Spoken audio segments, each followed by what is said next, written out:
ఈరోజు ఎంతో ఘనమైన చరిత్ర ఉన్నటువంటి ఈ పాండ్యం సిమెంట్ ఫ్యాక్టరీని మూతపడడానికి ముఖ్య కారకులైనటువంటి మాజీ మంత్రివర్యులు బుగ్గన రాజేంద్రనాథ్ రెడ్డి గారికి ఈ సభాముఖంగా ఈ పరిశ్రమల కార్మికుల రూపంగా ఒకటే చెప్తా ఉన్నాం. ఇదే ఫ్యాక్టరీ పిల్లర్ల నుంచే నీ పతనం మొదలైందని గతంలోనే చెప్పడం జరిగింది.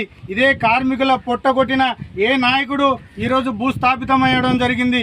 ఆ ఉద్దేశంతోనే ఎక్కడైతే నీ పతనం జరిగిందో ఆ కక్షతోనే వీళ్ళని ఇబ్బంది పెట్టడం జరుగుతుంది.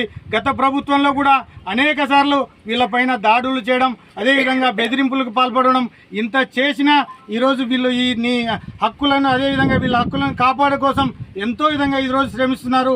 ఇటువంటి కార్మికుల నాయకులకైతేనేమి వీళ్ళకైతేనేమి మేము బీజేపీ పార్టీని పూర్తి మద్దతు తెలియజేస్తూ అదేవిధంగా ఒకటే చెప్తా ఉన్నాం, ఈ నాయకుల ఇటువంటి వాళ్ళని ఇబ్బంది పెట్టడం అంటే నువ్వు గతంలోనే మీ రావు బహదూర్ రాజు లాంటి మీ చరిత్రకు తగ్గట్టే ఈరోజు ఏదైతే కార్మికులను మీ కాళ్ళ కింద పెట్టుకోవాలని చూస్తున్నారో ఆ కాలానికి చెల్లు అని చెప్పింది. అదేవిధంగా గతంలోనే చెప్తా ఉన్నాం, పదే చెప్తున్నాం, ఏదైతే ఈ కార్మికులపైన అదేవిధంగా అణగారికులపైన ఏదైతే నువ్వు తిరగబడుతున్నారో వాళ్ళు అప్పటికే నీ పతనం స్టార్ట్ అయింది. గతంలో కూడా అనేక సార్లు మేము హెచ్చరించినప్పటికీ ఈరోజు నీ పద్ధతిగా మార్చుకోవడం లేదని ఈ విధంగా హెచ్చరిస్తూ నాకు ఈ అవకాశం ఇచ్చినటువంటి కార్మిక సోదరులకు ప్రతి ఒక్కరికి పేరు పేరున ధన్యవాదాలు తెలియజేస్తాను.